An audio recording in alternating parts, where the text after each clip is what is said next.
What's up, everybody? Welcome back to the Tilo's Garage YouTube channel. And today we will be reconstructing the console on my 17-foot boat because it looks ugly. So let's get into it.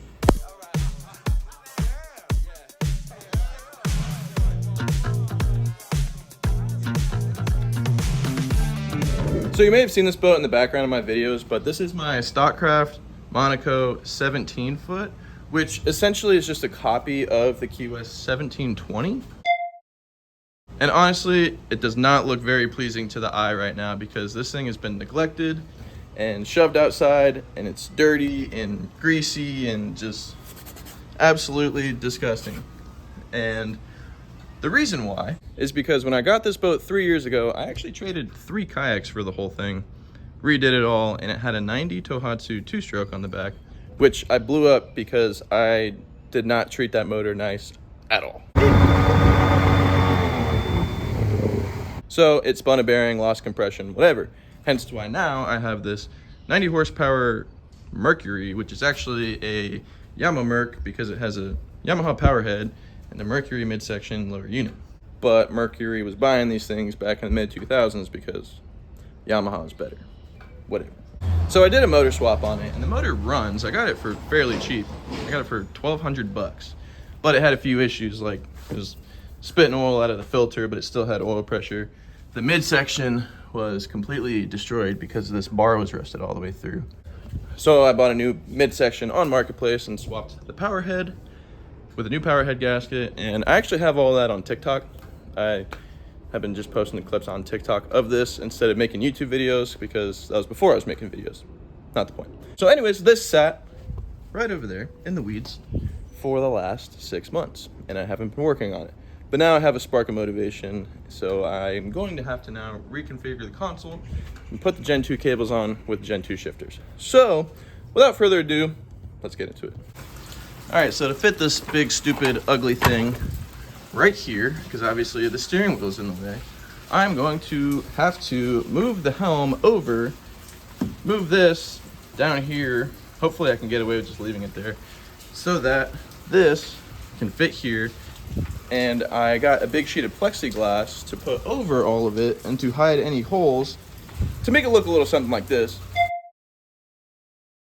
for a cleaner, nicer look, so the console just doesn't have big holes in it. So first things first, we gotta get the steering wheel off, which I already did. As you can see, it can pop right out. All right, so I went ahead and got the head unit out and the steering wheel cover and everything off, and drew out where my mounting bracket for the shifter, which is now taken apart and right here, is going to go. And you might be thinking, oh wow, why is it so far away from the edge? Well, that would be our problem right there. That speaker comes in very far, roughly about 4 inches. So this mark right here, bam, I measured from the end about 4¼ inches to compensate for how thin this is. So it's literally just going to skim it right here. And then as for the helm, I have to make sure this helm didn't hit the head unit, which was very close.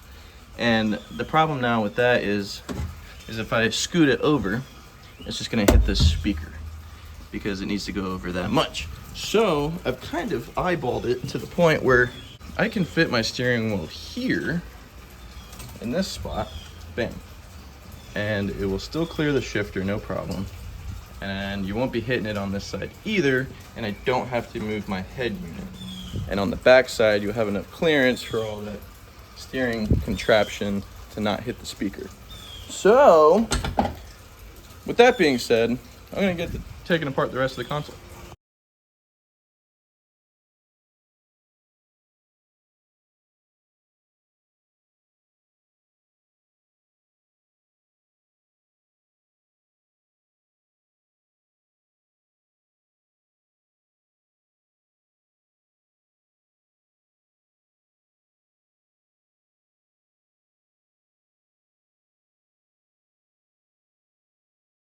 All right, well now, unfortunately, it is raining and getting dark, but I went ahead and got all my holes cut out. That was my old switch panel hole that I had covered up with that ugly starboard. I got my shifter hole, that was for the compass. old helm, new helm radio, which I kind of screwed myself. I'm not going to be able to use that same hole for the radio because that's going to be in the way. So I'm hoping maybe I can notch this out of here and it might be able to work. Whatever. RPM gauge, fuel gauge, battery. So we're getting somewhere, and up next is to get our plexiglass and actually cut our plexiglass to the shape. And yes, I did have enough to cover this up too, thankfully, so I won't have that ugly hole anymore. But go ahead and show you the plexiglass, which here's the sheet. As you can see, it's got this protective film, and it's gonna look really good up there. But I have to go ahead and cut that down using my table saw, and obviously form fit it to the size of the console. And then I also have to drill one more hole for the ignition, which is on that new wiring harness that I'm putting on, which is right there. Which I'm thinking, probably gonna put it just right here or something. Nothing crazy. And then move the head unit maybe to here, but I don't know if it'll fit right. I'm not sure, but we're just gonna play this all by ear and we'll see what happens. So let's get into it.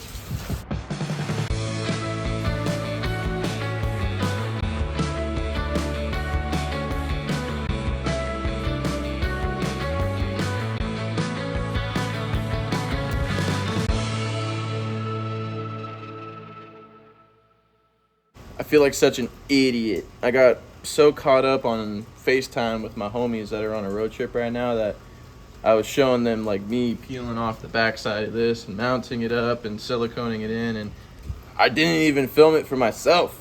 I feel like such a dummy. But at the very least, you guys will watch me peel the front off and you'll see me do that piece down there. But it's mounted. Like I said, I got it siliconed on there. I just put a light coat around all of it, around the whole console evenly. And if you look in here, look how shiny and black it is. So I'm gonna go ahead and get the hole saw and obviously not cut out the wrong holes, but I'm gonna cut out this hole and those three, and then I gotta somehow cut this out, which I'm not sure how to do that just yet, but I'm sure I will figure it out. So let's go ahead and get the other piece cut so we can glue that on there, and all the holes will be completely covered for the first time. So let's do it.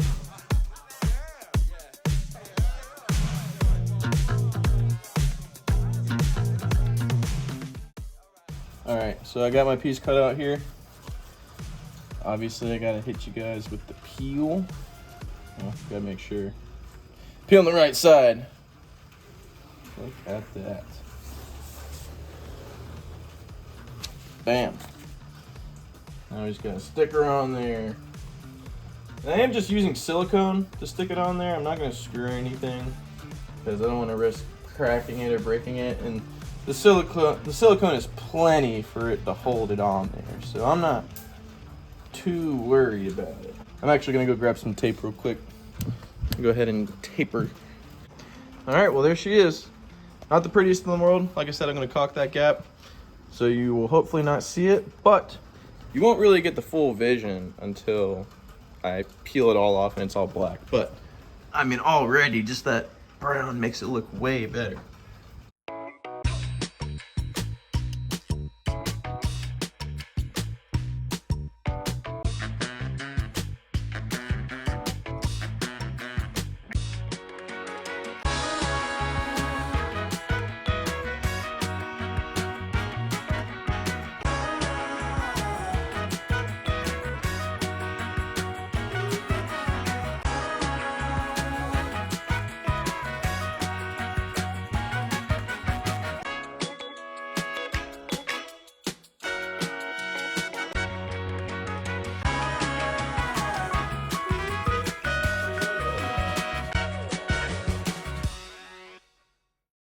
Not terrible. Definitely looks way freaking better than before.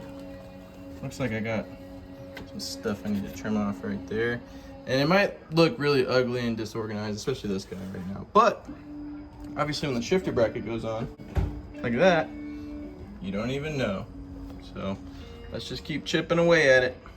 All right, guys, it is currently midnight, and I have been doing a lot of off-camera stuff, just kind of getting all the gauges and the wiring and all the BS put back together. So I got the head unit mounted down there. I got the new key switch in, which I love the placement of that. Got the gauges in, steering wheel, and I went ahead and put the throttle in the hole that I sawed out of there. And unfortunately, it does hit the steering wheel. I'll show you guys in 1 second. All right, so as you can see, unfortunately, it does not fit like I thought it would. So it is cockeyed to the right, just a hair. So it does actually hit the steering wheel, and I cannot bend it anymore for it to be perfect. So it's unfortunate. It is what it is. Luckily, I did give myself over 1/2 inch of space between the speaker, so I can cut this out, scoot it over, and I'll at least have 2 holes drilled into it. And then the other 2, maybe I'll put starboard behind it to secure it, but I'm not going to be able to use these 2 factory holes, which it is what it is.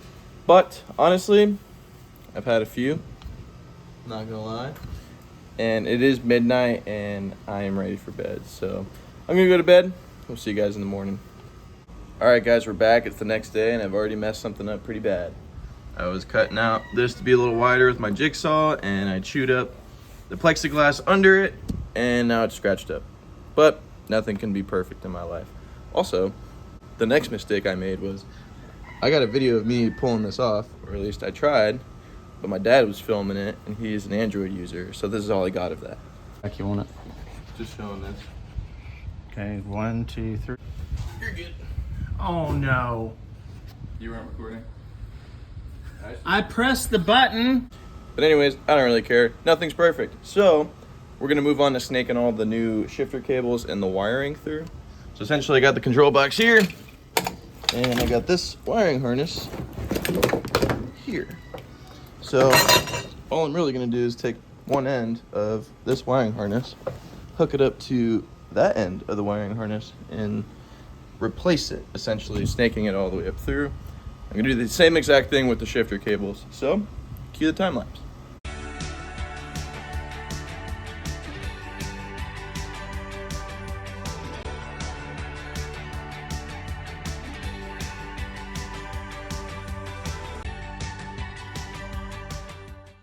All right, I got everything pulled through how I wanted to. I had my dad come and I recruited him to help, which makes life so much easier. But I got my cables, shifter cables in, and on this side coming out the top, and I got my wiring harness going through there. Then I got all my slack in here that I'm gonna coil up. And obviously I got my harness end, which I will be plugging into there. We're gonna tidy the rest of this up.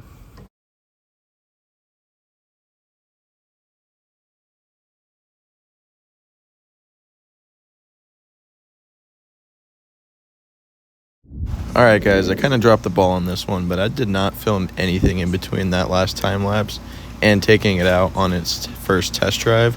So I put up a couple pictures of what it looks like now, and this is the footage of its first test drive. Sorry, and bear with me.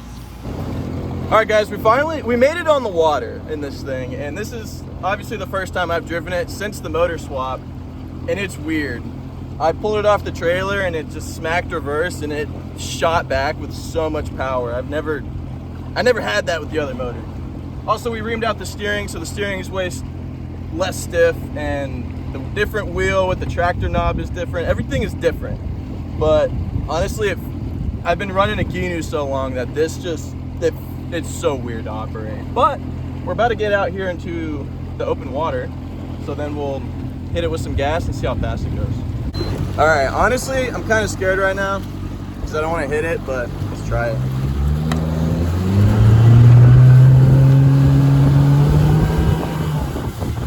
I feel like it started cavitating instantly. Holy cow. I don't have it trimmed all the way down. 26 miles an hour. Dude, it's super quiet. There's so much dust.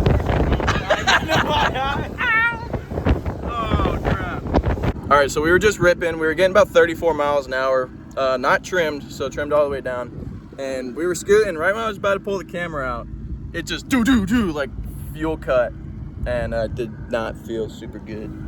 So we just slowed down, gonna analyze, and it still shifts and runs fine, but we'll find out what's wrong with it. Ready? Yeah. 1, 2, 3. Oh my gosh, it hops right up on plane, no problem.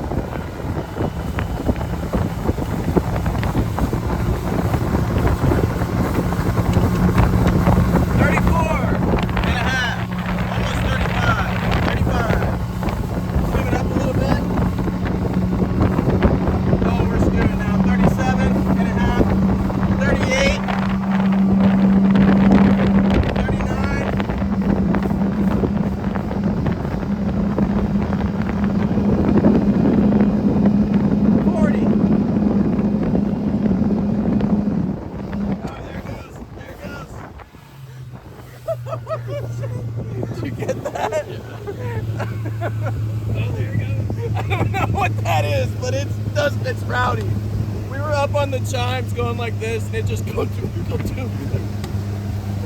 Oh my goodness. Oh man. There's a new problem where it won't shift into neutral.